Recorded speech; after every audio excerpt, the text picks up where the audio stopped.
Showtime! Ladies and gentlemen, please make your way to your seats. Showtime! Please make your way to your seats. The show is about to begin. Showtime! Let the magic begin. Hey, John, how are you this morning? Hey, good. Excited to talk tech. How are you? I'm doing great. Just got a new countdown thing in there. We'll probably experiment with that at the beginning, so that gives us a way to start. But welcome back to Futuretech, your weekly source for the latest in tech, innovation, and business. I'm the startup coach, and with me, as always, I'm joined by my co-host, John Irwin. Hey, guys. Great to be here. Excited to talk Futuretech. Excited to talk tech and geek out with you today, Craig. Yeah, you've got you busy, lots of stuff going on, but we've got a funding series starting soon. I think next week, not next week, the week after. So look for that, and we're talking about specific things. Join us live. You can ask different Q&A. We'll talk about more stuff at the end. But I really wanted to let's just get into it. There's a lot of cool stuff.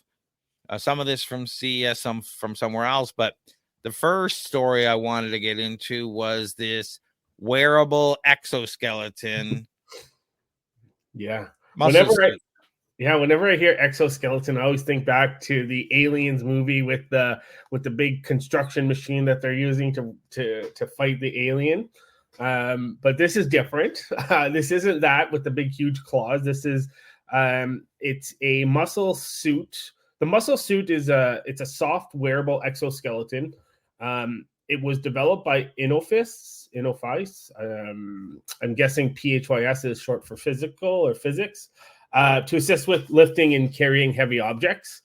What it does is it uses compressed air delivered through a waist-mounted pump to pneumatic muscles, quote-unquote muscles, along the suit, reducing the effective weight lifted by up to 25 kilograms. So the pneumatic artificial muscle technology, it's not new, but this application aims to make the exoskeleton assisted lifting more accessible for both commercial and consumer use. So the pneumatic design, what it does is it employs soft, flexible materials that conform naturally to the body's movements without joint lock. So I don't know if you've seen previous exoskeletons. They're really stiff. They're really rigid. The motion. You'll see the video here that Craig's playing right now. This is the actual one that we're talking about now. But there's previous ones that aren't. But this is apparently it's really lightweight. I think 8.5 pounds. So it comes in two sizes and it flexes with the wearer's movements. So it's really interesting. I don't know what the cost of it is. I don't know if you know what the cost of it is, Craig. Have you seen the cost? I thought I had it in one of these things here. I'll double check while we're talking. But that 3.8 kilograms, not including cover weight wise. I got a PDF here of the thing. 3.8 kilograms. Yeah. Yeah. So it's it's really cool. This is a good step forward for exoskeletons because previously they were very rigid, like I said. So this is going to be interesting to see how it if they can bring the cost down of production. I'm guessing it's going to be pretty high. Then we can get this used in consumers. Even older people can wear these, different things like that. Not just for lifting, but there's tons of possibilities out there. It's interesting technology. If you're doing this kind of work where you're bending all the time, it's probably helpful. I saw a video of someone working with it at CES, and it wasn't as exciting as I would have liked it to be. The reporter, he could feel it, but he wasn't like, oh, wow. I was just like, oh, I can see how like it takes a strain off your back. And so I guess without trying it, it's hard to say for sure what it feels like just lifting up a couple of things versus spending 6 or 7 hours a day lifting things. Yeah. You know who I can see getting this and implementing this is Amazon for all their workers to get their workers to work longer. Sorry. Absolutely. That's exactly what I'm thinking. I don't see a US distributor here. So I was trying to find, a price somewhere. Just to see if we can. Yeah. But yeah, so what they're saying is there's applications beyond lifting, which we're talking assembly line work, sorting, packing, which boom, boom, ding, ding, Amazon, where extended reaching is required, or fatigue or strain on muscle joints. So really, really interesting to see. I'm really interested to know how I have some insights into it, but how it actually all is integrated together kind of thing. Yeah, I'm as you can see, there's apparently a few other ones out here, and I'm just taking a look as we go through this French website to check out costs. Anyway, yeah, I'm excited about this technology because we're getting there. We are moving in the right direction from wear and tear of somebody who works in a factory on their body doing this stuff over years is immense. Yeah. And the closer we get to being able to lower that impact so that people can work these jobs without having long-term injuries, the better. Yeah, or we just replace them with robots. Well, yeah, that's an eventuality. Yeah. But, we're still going to have to lift stuff. Like, for the most part, like how often I still have to lift stuff. Do I have a robot lift my cooler into my car? Do I have a robot lift my groceries out and moving around? But in a factory setting, yeah, you can do most of it with a potential robot, but that assumes everything is precise and precision. Yeah. And most of the factories that I've been to are not, which means, the stuff comes in, someone just unloads it. They don't unload it specifically in a specific place where the other robots know where it is to fetch it, specifically organized a certain way. So a lot of things have to change for something like that to happen. But, for sure, like I said, this looks interesting, but the people I saw trying it weren't blown away by it. And I think the reason why they weren't blown away by it is because this doesn't have active torque assistance at the joints. So once you get active torque assistance at the joints, I think that would greatly increase the capabilities and greatly increase the differential between wearing it and not wearing it, kind of thing. Yeah, the comment was you're still got all the full weight on your shoulders and your arms, but it's really protecting your back and pushing the strain around. But yeah, if we were actuated, assisted with this is someone else's product, so we're jumping into that would actually, hey, there you go, powered assistance. This particular one seems to have it. I'll take a look at it later, but not jumping into that right now. It's an interesting technology. There seems to be other competitors out there. I wasn't, like I said, completely blown away by it, but I like where we're going. And as soon as we get better where it helps. So, a 25-pound thing feels like a 5-pound thing, then we've got something different. And, they're saying there's medical applications for this, I guess, depending on if you've got very specific issues. Honestly, there's applications in every industry. We're talking military to enhance their strength, endurance, emergency response. It would give paramedics and firefighters added lifting power, especially if you have extremely heavy patients or debris, moving that to more safely. Construction and mining for jackhammering, operation of cranes and different things like that. Obviously, the elderly assistance and physical rehabilitation are really important. Even potentially space exploration. So enabling astronauts to perform heavy duty work like construction, where as of right now, they would have to build a robot to do it. So, morning, Ryan. Thanks for joining us, buddy. Appreciate it. Yeah, this is very cool. But let's face it, we all want the exciting robot that we can kind of jump into, maybe an Iron Man type suit. But I'm thinking there's a few steps. Like, what was the Aliens? Didn't Ridley jump into? Ridley, yeah. She jumped into one of those loading robots and fight the aliens with it. Yeah, I honestly think we're past that already. I think we're at the point where we can have the smaller ones, exoskeletons, not as big as as the ones that Ridley was using in Aliens, but as far as commercially available and readily available, I think we're far off from a production standpoint. But. Yeah, how do you go ahead?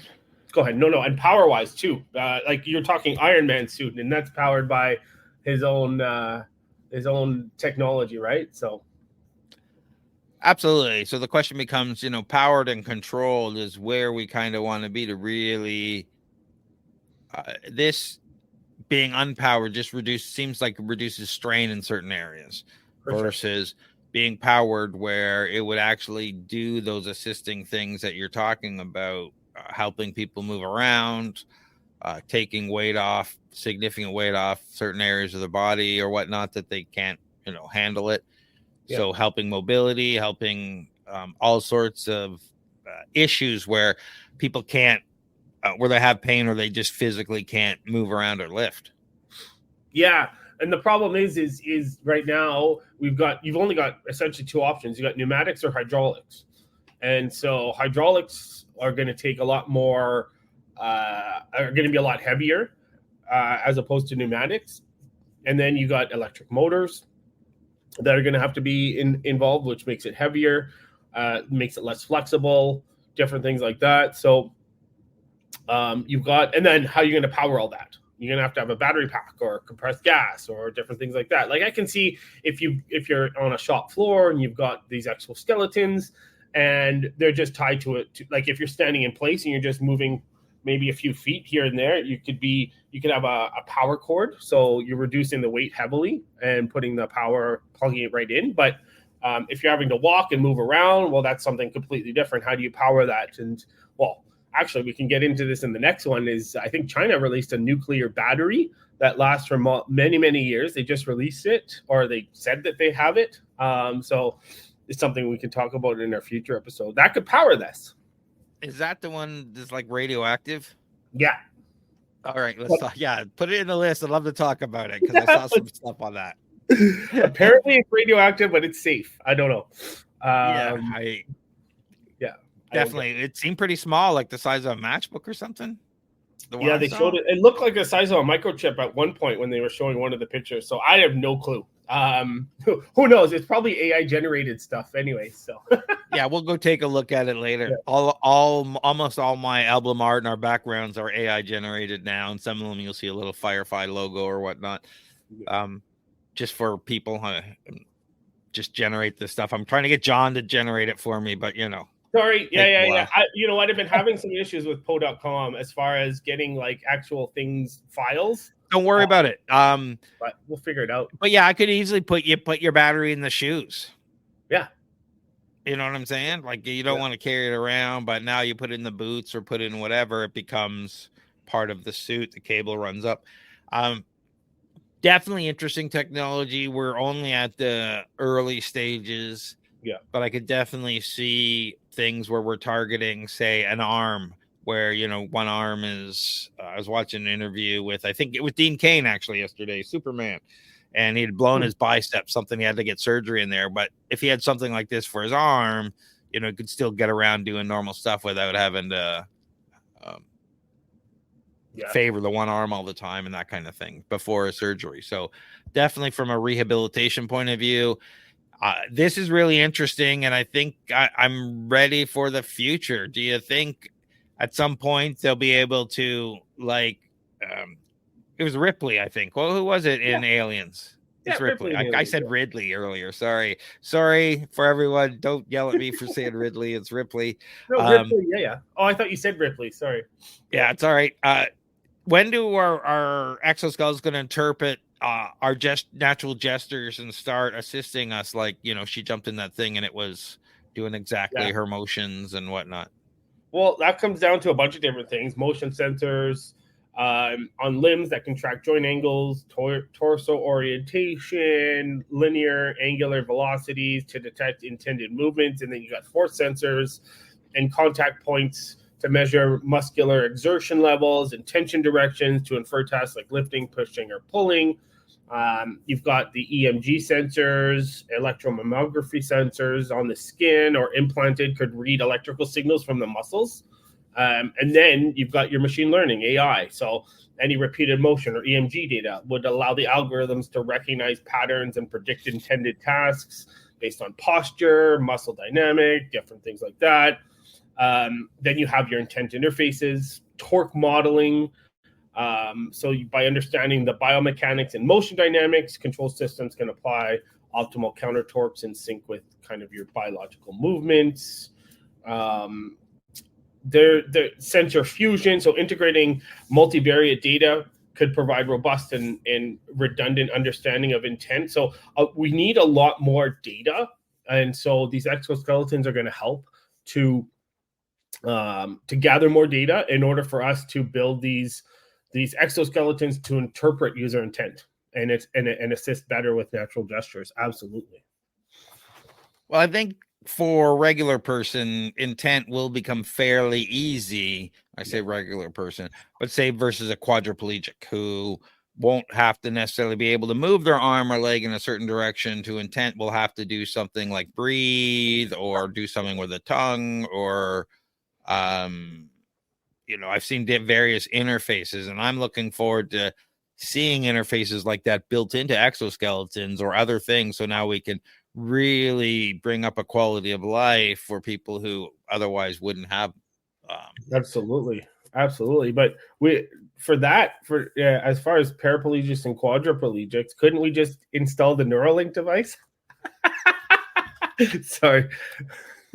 Yeah, well, you go back and listen to that, and you'll hear I don't think that's the. Don't like the results, but they're working on it, and there is a solution in the future. It's a question of what and when, and ethically how they got there. What do you got going on, John? Yeah, we've got. I'm excited to do some more podcasts with you specifically on government funding. So those are going to be coming up. Watch out for those. I'm excited for that. Right now, it's the new year, helping companies secure that CDAP funding or any kind of SHRED funding or different things like that. That's a primary focus for right now. Yeah. Yeah, we've got a lot of stuff going on. Startup Drinks TO next week, January 25th is our Startup Investor Drinks in Toronto. We do these monthly. Come on down. Just grab your tickets at Startup Drinks TO. It's open bar, open pitch. Just sign up to pitch when you get there. It's a great time. Yeah. If you're looking for funding experts, investors, ecosystem experts, founders, come on out. It's a great time. If you want to work with me, go to startupcoach.ca. There's a bunch of options there. Click for a discovery call, and we can have a quick chat about where you are in your business and how I might help you grow or get unstuck. Upcoming in February 14th, actually Valentine's Day, we have a co-founder matchup event. We have Siavash Shakarian coming in, going to be talking about like the co-founder prenup at the beginning, and we're going to have a few games and a few experiences to get co-founders hopefully matched up with like-minded people to take their projects forward. Go to mentoringmagic.ca for that. Find out the rest at torontostarts.com, where you can find out all these podcasts. I think that's about it. I'm sure there's more. There's always more stuff. Oh, the one thing I want to talk about, Startup Drinks is a great event. If you can't make it this month and which is January, and you can make it in February, please do. Everyone's super friendly. It's very welcoming. I know it can be intimidating going to these, but this is very not intimidating at all. Everyone's super friendly, laid back, and there's people from all gambits of the startup world, from big companies, like you've got some big four people coming that go, you've got investors, you've got people who just have an idea. And if you just have an idea and you want to pitch it out, you get 20 seconds. So highly recommend it to go. And you can get some anyways. Yeah, it'll be fun. Yeah. There's Will Greenblatt's going to be there. He's the best pitch coach in the city. So if you want feedback on your pitch, I think he's giving away one of his books. He's going to judge the pitches and pick a winner. You are going to be there talking about funding, but anybody who wants to know anything about funding. We have other mentors there about risk. I'll be there. And if you want to know anything about the ecosystem, get connected, just come on out. It's a great event. And it's like $25, open bar, pizza, and all this stuff. It's the best value in town. Absolutely. All right, I think that's it, John. We'll see you Thanks. next Shout out week. to Ryan Smith for joining us this morning. Thanks, Ryan. Yeah, thanks for joining us, Ryan. Appreciate it. Hopefully you stuck through all of that. It was an interesting conversation. We'd love your feedback. And anything else anybody wants us to talk about, just let us know, as we're doing more and more of these every day. And these will be released on the Futuretech Podcast as individuals. So you'll see one episode for Wearable Exoskeleton, one episode for the Gaming Glove, one episode for holograms, coming out in a couple of weeks, because we record these a couple of weeks ahead of time. So thanks, everyone. I appreciate you being here on a Friday morning, and good luck with the rest of the week and weekend. Wow, that was amazing. That is all.